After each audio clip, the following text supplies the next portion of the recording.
Assalamualaikum warahmatullahi wabarakatuh. Perkenalkan, nama saya Ayuni Rizkia, NIM 002 dari kelas Kapita Selekta Advertising A.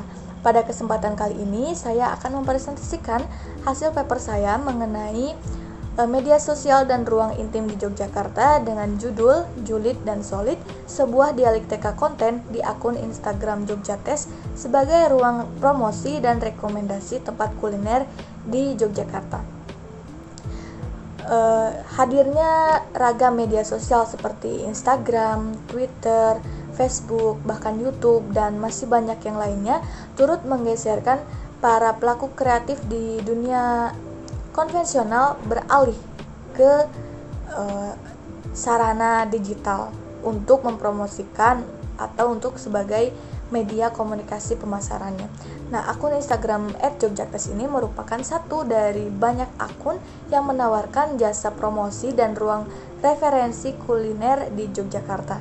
Dengan jumlah pengikut sebanyak 500.000 followers, akun Jogjates memiliki kredibilitas yang cukup tinggi bagi para followersnya sebagai sebuah akun sosial media Instagram tempat mereka mencari informasi dan rekomendasi tempat kuliner yang ada di Yogyakarta. Sehingga tidak heran kalau banyak pelaku UMKM, pemilik kafe, restoran, hingga tempat wisata mempercayakan akun mereka dipromosikan oleh @jogjates ini, karena nyatanya dengan promosi yang mereka lakukan ini mampu mendatangkan pelanggan baru atau setidaknya bisa meningkatkan awareness pengikut akun Jogjates terhadap eksistensi UMKM, kafe, atau yang lain sebagainya. Namun, beberapa promosi justru malah menghasilkan hal sebaliknya. Nah, masalah inilah yang akan penulis coba uraikan, di mana seharusnya promosi yang dilakukan di akun Jogjates ini mampu menarik pelanggan baru untuk datang ke tempat makan yang direkomendasikan. Akan tetapi, penulis menjumpai beberapa postingan yang justru membuat calon pelanggan ini pergi karena ada beberapa komentar-komentar kritik yang dibagikan oleh beberapa pengikut akun Jogjates di kolom komentarnya.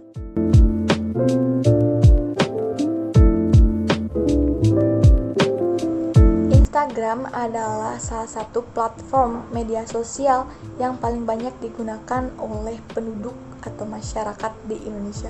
Dan menurut kata data mengutip dari laporan Napoleon Cat, ada sekitar 91,01 juta pengguna Instagram di Indonesia per Oktober 2021, dengan mayoritas pengguna ada pada kelompok usia 18 sampai 24 tahun.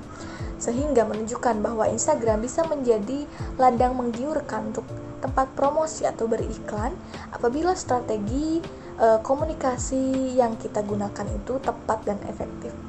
Nah, jika kita melakukan promosi sedangkan jumlah followers masih sedikit, tentu akan memakan waktu yang lama untuk mendapatkan feedback yang kita harapkan. Oleh karena itu, memanfaatkan akun-akun besar dengan jumlah pengikut belasan hingga ratusan ribu bisa menjadi metode yang efektif untuk kita berpromosi. Akan tetapi perlu juga kita menyeleksi secara selektif akun mana yang akan kita gunakan sebagai media kita berpromosi.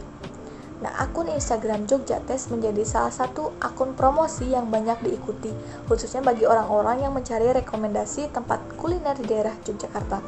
Dalam satu hari, akun Jogjates bisa mengupload 3-4 konten promosi dalam bentuk audio visual di laman Instagramnya. Meski perbandingan jumlah followers dengan like dan komentar cukup jauh berbeda, tetapi dalam satu postingan bisa menghasilkan engagement yang tidak terlalu buruk. Banyak interaksi yang muncul dalam satu postingan antara sesama followers akun Jogjates di dalam kolom komentar. Biasanya komentar yang paling banyak adalah mentionan salah satu pengikut dengan mutualnya di Instagram untuk bersama-sama mengunjungi tempat kuliner yang dipromosikan di akun Jogjates. Nah, selain ajakan, ada pula komentar-komentar yang membagikan review mereka terhadap tempat kuliner yang dipromosikan. Bahkan komentar kritik pun juga turut hadir di sana. Seperti misalnya saya menemukan komentar dari akun @masinuk. Dia mengatakan bahwa jual suasana, menu sih biasa aja, tulisnya. Komentar ini ia tujukan pada salah satu postingan promosi tempat wisata sekaligus kuliner di Yogyakarta. Nah, sontak satu komentar ini mengundang respon dari followers lain yang melihatnya. Beberapa mengucapkan rasa terima kasih mereka sudah diberitahu mengenai informasi tersebut. Pada postingan promosi yang lain misalnya, saya juga menemukan jenis komentar yang tidak jauh berbeda. Misalnya pada postingan promosi sebuah tempat makan di daerah Banguntapan, akun @endah_oktiviana menuliskan tidak seindah yang diupload rasanya. Adapun komentar dari akun Anayanti, banyak komplain kalau pelayanannya lama, nota hilang, gak ada permintaan maaf dari staff, dagingnya gak matang karena masih ada darahnya. Wah, gak jadi deh, tulisnya. Komentar-komentar seperti di atas, khususnya yang berbau kritik, tak jarang turut mempengaruhi pemikiran orang lain yang membacanya. Kemungkinan yang terjadi ialah perubahan pola pikir. Misalnya saja seseorang yang berniat mengunjungi jadi ragu atau justru membatalkan untuk pergi karena melihat komentar tersebut. Hal ini tentu akan berkebalikan dengan tujuan dibuatnya sebuah promosi. Nah, sebagaimana yang dipaparkan oleh Rangkuti bahwa promosi merupakan kegiatan yang mendorong pembelian oleh konsumen dan yang dapat meningkatkan efektivitas para distributor atau retailer dengan mengadakan pameran, display, eksibisi, dan berbagai kegiatan penjualan lainnya, dan dilakukan sewaktu-waktu dalam waktu yang tidak rutin. Jadi ketika sebuah promosi tidak mencapai tujuan yang ditargetkan, maka akan mempengaruhi efektivitas promosi yang dilakukan. Bersamaan dengan masalah yang diangkat, adapun teori yang akan diterapkan ialah teori ATR atau Awareness, Trial, dan Reinforcement. Teori yang dikemukakan oleh Ehrenberg ini mencoba menjabarkan pengaruh iklan dalam 3 harapan.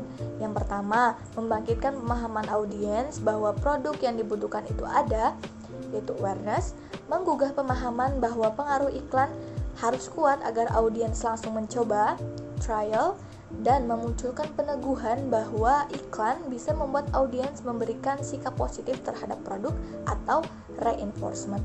Jika dikaitkan dengan akun @jogjatest, maka konten-konten promosi atau iklan yang dilakukan akan terbilang efektif apabila memenuhi 3 poin tersebut.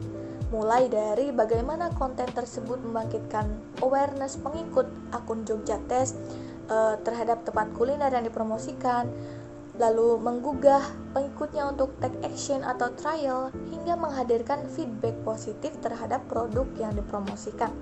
Untuk membantu menjawab pertanyaan atau persoalan mengenai efektivitas akun Instagram Jogjatest sebagai ruang promosi dan rekomendasi tempat kuliner di Yogyakarta, saya juga melakukan wawancara dengan beberapa orang. Wawancara ini dilakukan untuk menanyakan bagaimana pandangan mereka jika mereka dihadapkan dengan komentar-komentar review atau kritik yang kurang baik.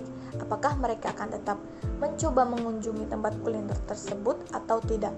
Dari 5 orang yang saya wawancara, 3 diantaranya memberikan pandangan bahwa jika mereka dihadapkan dengan komentar review yang kurang baik, mereka akan tetap mempertimbangkan untuk mencoba datang ke tempat kuliner yang dipromosikan. Jawaban ini didasarkan oleh beberapa alasan, yaitu pengaruh ketertarikan secara visual dan kepercayaan bahwa selera orang itu bisa saja berbeda-beda.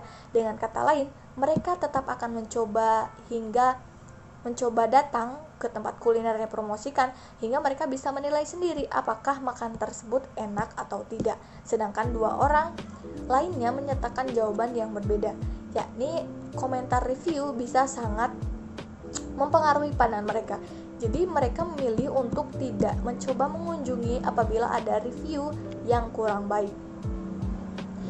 Nah, dari penjabaran di atas ada beberapa hal yang dapat saya simpulkan.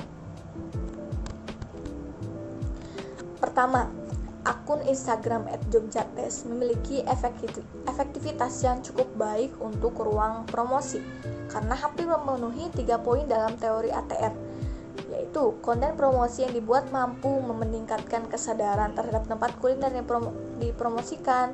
Lalu berdasarkan engagement yang terjadi di akun Jogjatest bisa dikategorikan atau disimpulkan bahwa ada indikasi proses trial yang dilakukan oleh para pengikutnya.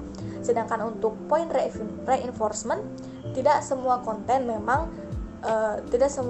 promosi yang dibuat mampu menghasilkan sikap positif followers terhadap produk yang dipromosikan, dalam hal ini yakni tempat-tempat kuliner tersebut.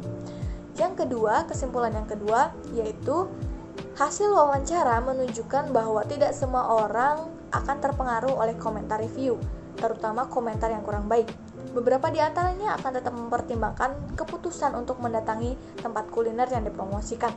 Akan tetapi bukan berarti komentar review tersebut tidak memiliki pengaruh, karena faktanya ada sebagian orang juga yang bisa terpengaruh oleh hal tersebut.